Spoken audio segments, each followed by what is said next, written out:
A very good morning to you. The government will announce changes to the traffic light list of travel destinations today, with holidaymakers waiting to learn whether new countries will be given the green light for summer trips.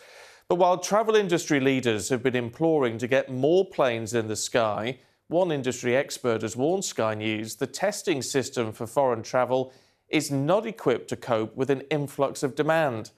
It comes as concerns over COVID-19 variants show no signs of abating, with the Prime Minister warning he won't hesitate to cull the green list if necessary. Ivor Bennett reports.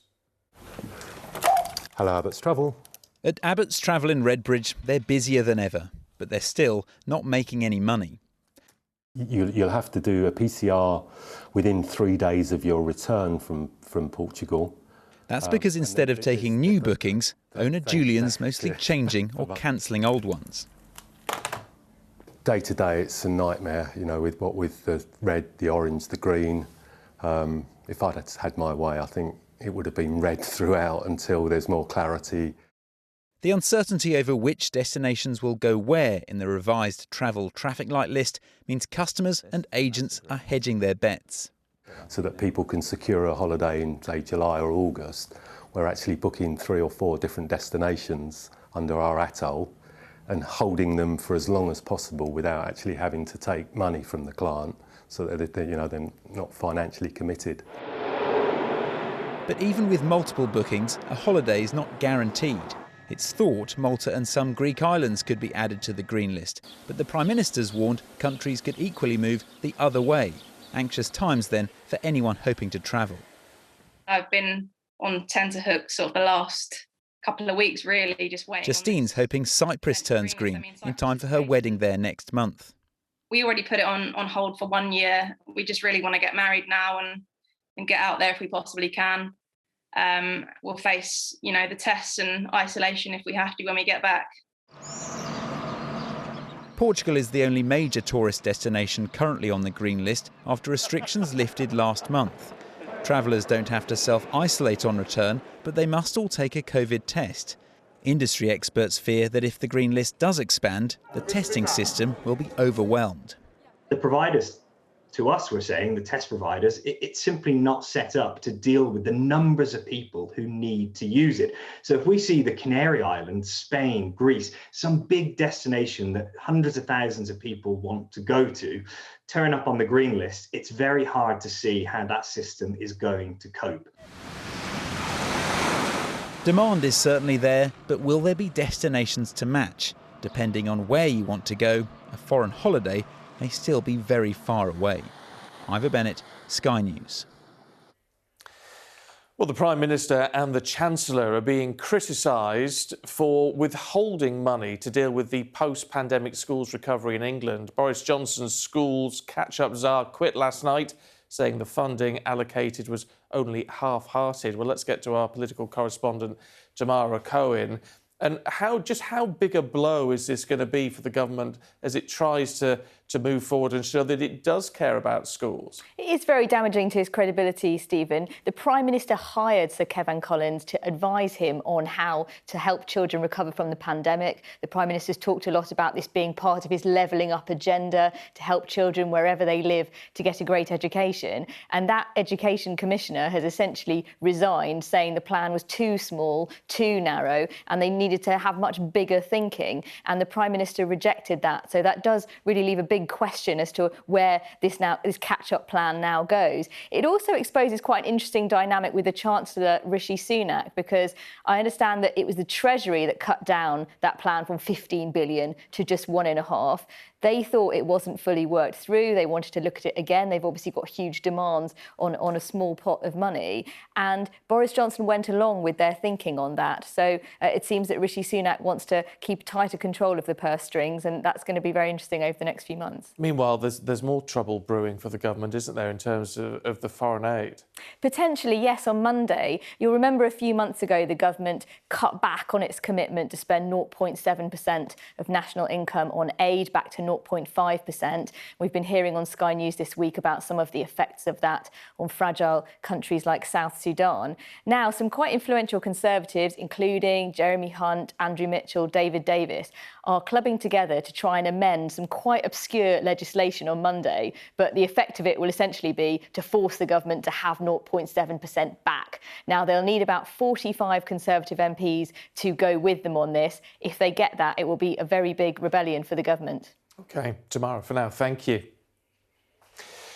Well, still to come on the programme for you this morning. As the government prepares to announce which countries are going to be added onto the green list, we'll talk to the Shadow Treasury Minister, James Murray, to get Labour's perspective. That's at 7:30. At 8:20, we'll talk to the alcohol awareness charity DrinkAware about the rise in damaging drinking habits during the pandemic. And at 8:30, we'll meet the 10-year-old boy who suffered major burns at a family barbecue as he sets out to raise money for the hospital that treated him. Israel is on the brink of a new political era after a coalition of parties reached a deal to form a government, moving a step closer to ousting Benjamin Netanyahu. An agreement has been reached between a group of right, centre and centre-left parties. It follows 4 inconclusive elections in just 2 years. Mark Stone reports. He's been written off so many times, and despite a momentous day for Israeli politics and an opposition which says it now can form a government, the man they call the magician may still hang on. After 4 inconclusive elections in just 2 years, opposition leader Yair Lapid says he's managed an unwieldy left, centre, right coalition, a majority to kick Netanyahu out. But to secure that majority, the journalist and TV presenter turned centrist politician has had to promise the top job to someone else. Naftali Bennett, to Netanyahu's right on the political spectrum, is set to be Israel's new prime minister. A turbulent 24 hours saw a new president voted in too. But will this be the day remembered as the moment that ever-present figure in Israeli and global politics for 3 decades was pushed out? His allies are certainly not writing him off yet. Well, I will be cautious and I will not start to sum up his political career. We have seen in the past that he pulled out magics out of his sleeve when people started to sum up his career. And that magic will involve what one person close to the negotiations told me will be days of hell. Netanyahu will chip away at the coalition, trying to peel off individual politicians to remove the majority before the vote of confidence, which will probably be next week. Since he was first elected in 1996, he has been the consummate political operator, the survivor, the self-cast defender of the nation. Where should a red line be drawn? Against the Iranians, the Palestinians, and the coronavirus. He's a whole football team, from the goalkeeper to the striker, on the pitch constantly fighting for political survival. And Anshel Pfeffer is Netanyahu's unofficial biographer. But I don't think this is the end of Netanyahu, even if this new government of Yair Lapid and Naftali Bennett and all these other parties from every part of the Israeli political spectrum manages to somehow survive for the next 4 years. Netanyahu will still be around, he'll still be the leader of Likud. If the Netanyahu manoeuvres fail and the coalition holds, it's unlikely any of its individual parties' more radical plans will emerge. Core issues like the Israel-Palestine conflict will remain intransigent. But oddly, Netanyahu has succeeded in creating an extraordinary unity against him. On the left, a secular centrist. In the middle, a hardline nationalist. And on the right, an Israeli Arab. All in a coalition together. Mark Stone, Sky News in Jerusalem. Well, let's return to our main news this morning. Obviously, it's looking at the announcement on the travel traffic light system, which we're expecting today, and also, of course, the fallout from the resignation of Sir Kevin Collins, the catch-up czar, yesterday. We can talk to the Minister for Safeguarding, Victoria Atkins. Good to see you this morning. Look, can we kick off with the education situation? The Prime Minister has said time and time again that education was his priority, and yet the man that he appointed to really sort this out and get things back on track for millions of school children resigned, saying the government just isn't doing enough. That's hugely damning, isn't it? Well, look, I think we all acknowledge that young people and children have had an incredibly tough year with the coronavirus pandemic. They've had to make huge sacrifices, not just in education, but in all sorts of other ways as well, which is why the Prime Minister is determined to help them get back on track and to ensure that we catch up and we level up with education across the country. Now, we're incredibly grateful to Sir Kevin for the work that he has done on this programme of work. But we have announced the investment of £1.4 billion worth of additional funding. This is a huge amount of money, and it's very much focused on what we can deliver and deliver quickly. So we know, for example, that one-to-one... Hold on. I hate to butt in, but Sir Kevin says this is too narrow, too small and too slow. Far from you delivering it quickly. He says you can't do it quickly enough with this amount of money. Well, the 1.4 billion is being invested, £1 billion worth of it is being invested in 15-hour tutoring courses. We know that really effective one-to-one coaching can boost attainment by up to 3 or 5 months worth of education. So this is what the focus of this additional funding is. And then in terms of the wider work that Sir Kevin has been recommending, for example, lengthening the school day, this is very much, we are working on this. There is a review that will take place to see how that would manifest itself. But we very much want to work with children, with parents and with teachers to ensure that this package of £1.4 billion really has the impact that we all want it to have. Well, if £1.4 billion is enough in your view, why was the Department for Education pushing for £13 billion? Well, I don't know where those figures have come from, and I hope you'll understand I haven't been involved in the discussions with Treasury, but this is a huge amount of funding. I mean, it's on top of the £1.7 billion that we announced last year. Again, the focus of this total of £3 billion has been very much on helping the most disadvantaged children to catch up. We want to help teachers as well. There's part of this week's announcement is about helping teachers develop both teachers and secondary schools. Forgive me. I mean, we've heard all the rhetoric about how the money is going to do great and wonderful things, but the problem is, your appointed tsar says you need 15 billion. We know from people we've talked to here that the Department for Education wanted 13 billion, and yet you get 1.4. Now, something's gone wrong there, hasn't it? Well, again, I don't know those figures, so I can't confirm them either way. But what I do know is that this is, as the Prime Minister made clear yesterday, this is part of our ongoing work to help those children who have been most disadvantaged by the pandemic. So, as I say, last year we announced £1.7 billion of funding, and we're trying to really target it to those children who need it most. This is an additional £1.4 billion that we've announced this week. And again, we're focusing on this one-to-one tuition because we know that can have a really positive impact on a child who's been left behind in the pandemic. And then we are continuing to look at things like lengthening the school day, because we understand, Sir Kevin Collins has looked into that very carefully. But we've got to take parents and teachers and everyone with us on this journey. We've got to understand what the impacts, the intended and unintended impacts of that sort of work will be. So this is very much work. But look, you keep saying the focus on those most disadvantaged, which, is laudable, except Sir Kevin Collins says, in parts of the country where schools were closed for longer, such as the north, the impact of low skills on productivity is likely to be particularly severe. So, I mean, he's saying you're really not doing enough with this package for those children who have been most badly affected. Well, having read his statement, I'm not sure that was quite the point he was making with that point, if I may say so. But I do take the point about how...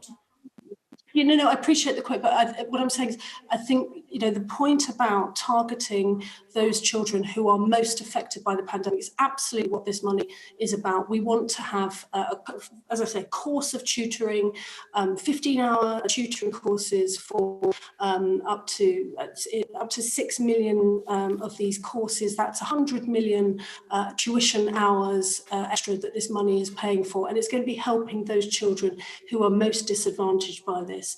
We've got to spend this money wisely. We want it to have the most impact it can possibly have, and that's why, looking at the evidence that we've seen thus far, we're focusing on this one-to-one tuition to really try to boost children's chances in the years ahead.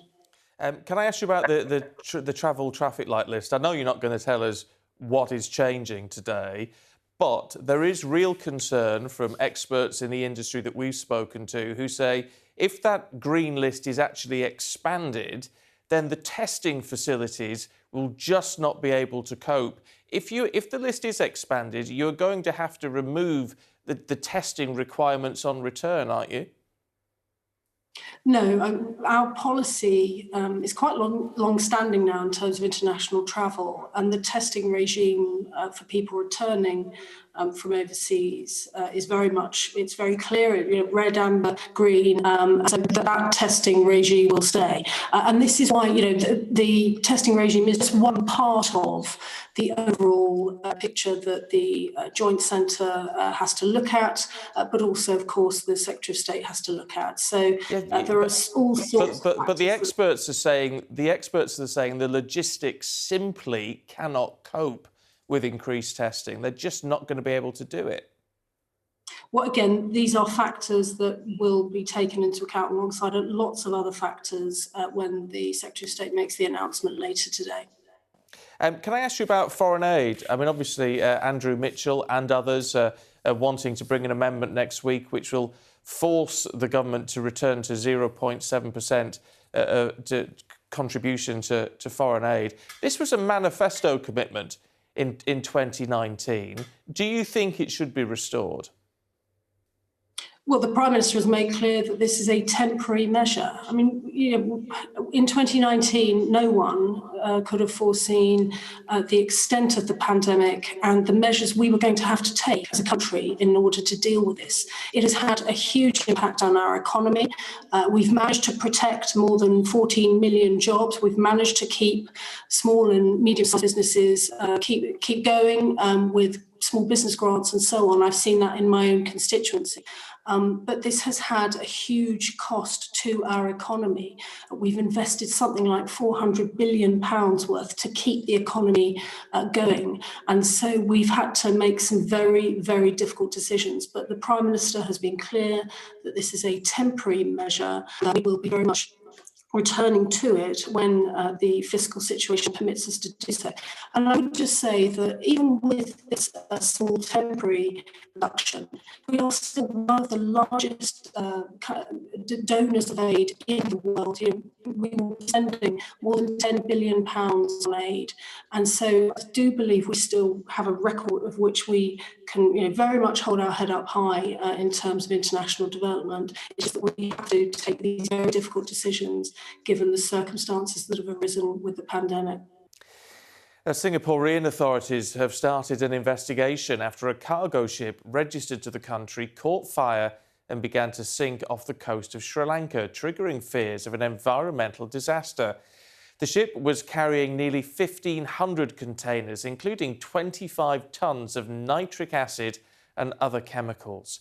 Well, let's get the latest from our Southeast Asia correspondent, Siobhan Robbins, who's following the story from Bangkok. What more do we know, Siobhan? Morning, Stephen. Well, just to bring people up to date, this all began on the 20th of May when there was an explosion on board the ship, which was moored off the coast of Sri Lanka. The explosion started a fire, and from that, it's triggered a range of potential environmental threats. So if we go through them, first of all, of course, there's the fire, the smoke pumping into the atmosphere, but also the fire meant that some of the containers that were on the ship toppled into the sea, polluting the water around them. One of the other problems is that some of the containers that were on the ship contained little plastic pellets, which are used for things like making plastic bags. They've now washed into the ocean, and one environmentalist has suggested that up to 3 billion of them are now floating around in the ocean. The problem with that is that they are not only plastic, but they aren't biodegradable. So they're going to stay in that marine environment potentially forever. They're also washing onto Sri Lanka's pristine beaches. And as well as that, we've got the chemicals that are on board the ship, and also the fact that it's been estimated by other environmentalists that there are around 81 hazardous containers containing hazardous items, including 400 containers of oil. And the concern is that as this ship continues to be in distress, that the oil will also seep out into the sea. Now, the plan had been to try and tow the ship out, essentially so that it would dilute the amount of waste going into the water. But because of the distress that it's been in, that hasn't actually been possible. So it's continuing to pollute the water around it. It's now partially sunk. Fisher who are based in Sri Lanka have been told they can't fish in that area. And this is a really concerning environmental situation facing Sri Lanka. OK, Siobhan, thank you. OK, this is Sky News Breakfast. Let's see what's happening in the weather for you this morning, because we've had a lovely few days across the UK, haven't we? The big question is it going to continue? Morning, Naz. Good morning. It is going to be mostly fine for the rest of the week, but it certainly won't be as hot as the last few days. Still warm enough for most places today, but there will also be a bit of wet weather about.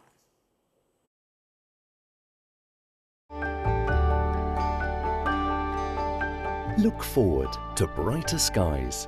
The weather, sponsored by Qatar Airways.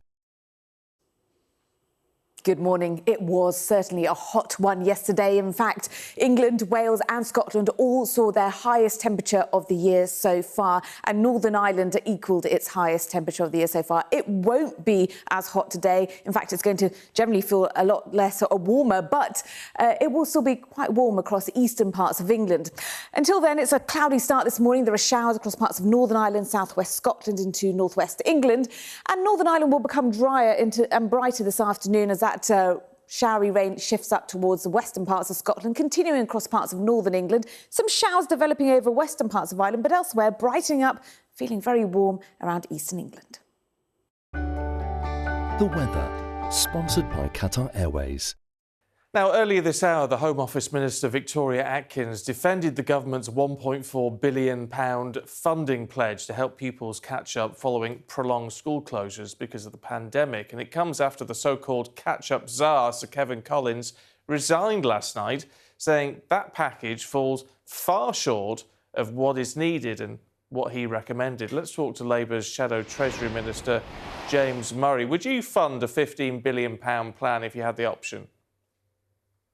So we've set out a children's recovery plan, which comes to around a similar amount. And we've developed that working with teachers, with parents and so on to show what children really need.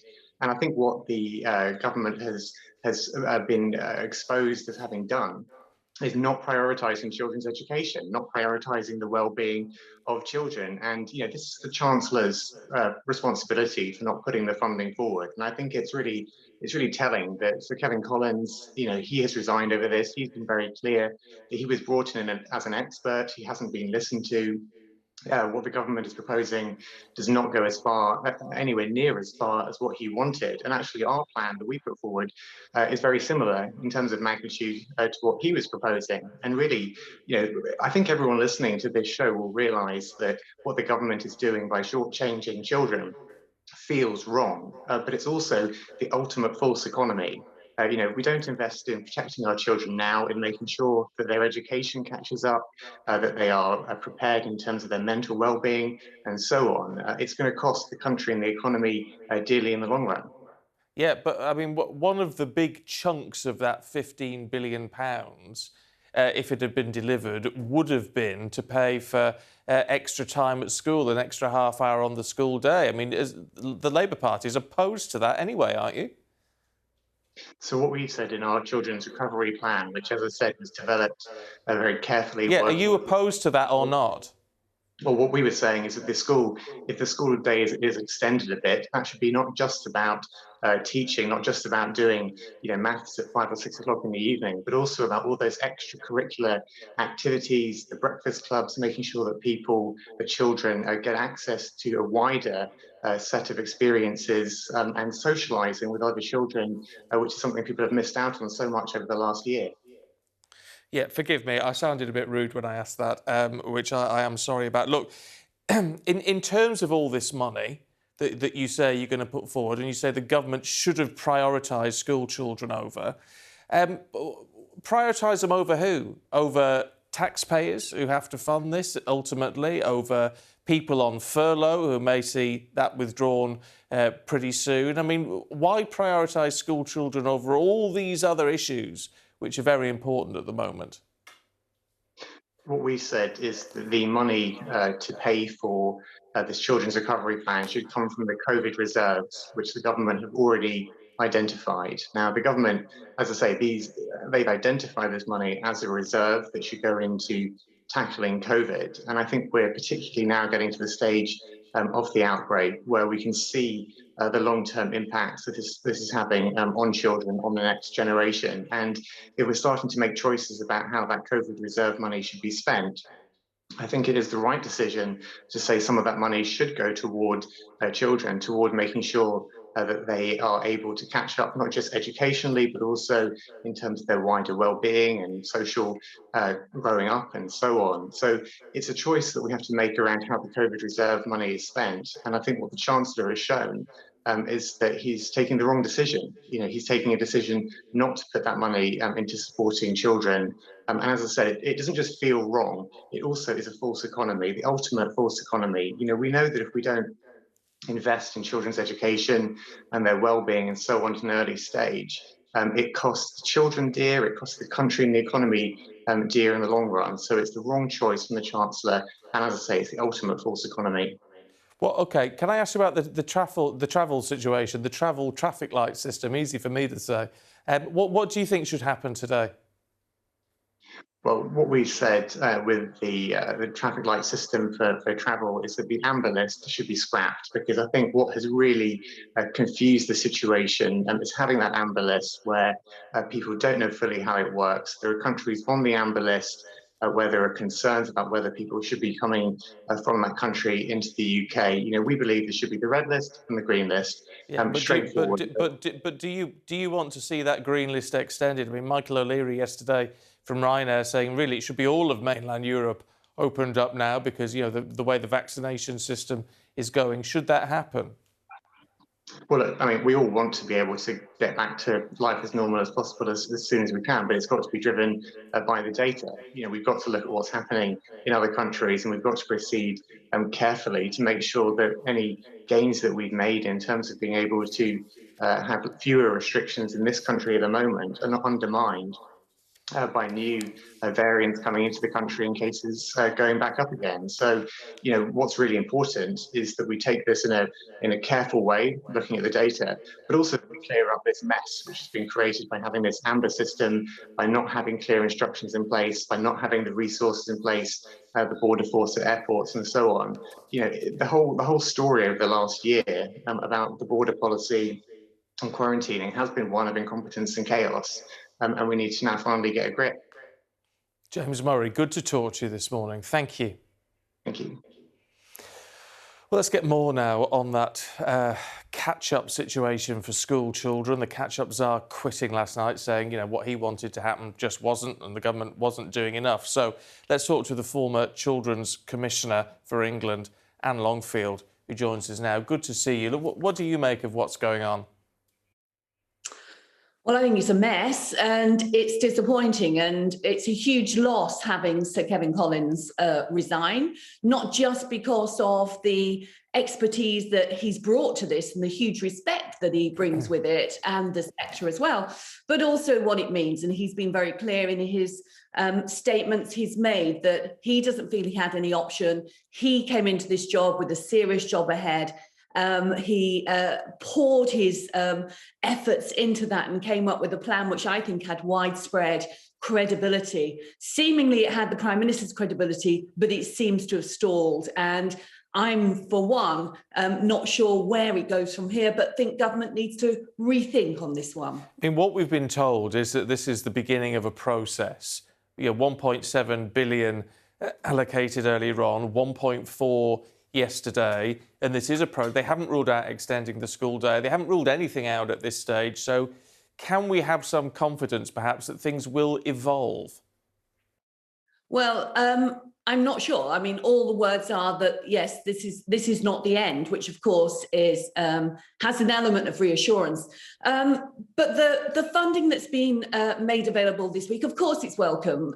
Funding's welcome. Schools will be able to make good use of it. Children will benefit. But it's not the scale in any way of the kind of recovery package that was being proposed. We have children who've been out of school for weeks on end. They've really suffered in terms of their emotional mental health. They really need to be able to get that confidence back. And what was being proposed was a whole range of measures around their well-being, around pastoral care, around early years. Very young children have suffered too.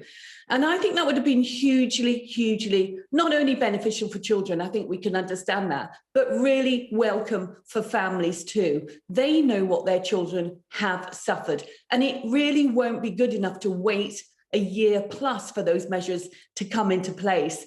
We have had to spend money during the pandemic, and rightly so, and had to spend large amounts of money on programmes such as furlough, which I think we all think was money very well spent. But that was costing £6 to £7 billion a month at various stages. Now, that puts the kind of money that's been looked at here into perspective, and children really do need that input from the pandemic here and now. But there could well be people watching who say, yes, that catch-up is important. Children have missed out and money needs to be spent. But should we be spending this level of money on things like pastoral care, early morning breakfast clubs, after-school activities? Shouldn't we focus on the academic here? Isn't it? I mean, you can understand people's perspective on that, can't you? It's right, of course, that anyone should, scrutinise where public money is going. It's precious and it needs to be spent well. But learning at school takes many forms and children have many routes into that. Of course, academic achievement is important. Getting children back to the point where they can reach the grades that we all hope they'll be able to progress to is very important, and there's priorities around that. But there are many more ways of engaging children in their learning. And for those that aren't motivated academically, then access via sports and music and arts and the like can really bring benefits in terms of their grades, but do so in a much broader way. And for the families who are struggling to get back to work, they too need that help and support. So I think this is about helping children to learn, building relationships with their teachers, which we know is going to be really important, but also to really have that breadth of support that will enable children not only to catch up, but also to get ahead. And of course, those who need it most are the children who have been disadvantaged from before the pandemic struck. They're already behind, and they're even further behind at this stage. Can I ask you about extending the school day, which is one of the measures we know Sir Kevin wanted to bring in, and that hasn't been possible at this time. And we'd only extend it in some cases from 2:45 to 3:15, or maybe from 3 to 3:30. Some teaching unions are against that. The Labour Party doesn't seem overly sure about that. Do you think it would be a good idea? Well, I do, and I've advocated extending the school day for a long, long time, but not purely for extra lessons and not purely for teachers to have to teach them. I think what's important here is you are going to extend the school day, that you have a mix of the enrichment activities, the additional activities, and also some opportunities to reaffirm their learning, and also some teaching within that. I think the proposals would have been very clear that teachers will have options whether they take part in that, but there are always teachers who are agency teachers or retired teachers that are keen to do this sort of thing, and also others that will come in, sports coaches, arts coaches and the like. So I think really it's about being creative at this point. Many schools do this, but they need resources to make it part and parcel of their day. And that's what this would have offered. Now, campaigners are calling on G7 leaders to take action to close the coronavirus vaccine gap between their nations and poorer countries. It comes as philanthropist Bill Gates has renewed a call for wealthier nations to accelerate global vaccine access. Well, let's talk to Oriella Guillen, who's the Managing Director of the Office of the COVAX facility at Gavi, the Vaccine Alliance. Good to see you this morning. Look, what needs to be done and with what level of urgency? There are very welcome news. We had our Advanced Market Commitment Summit for COVAX yesterday. We managed to raise $2.4 billion to buy COVID-19 vaccines for the developing world. So with funding, what we need now is to secure doses, and we need to deliver doses.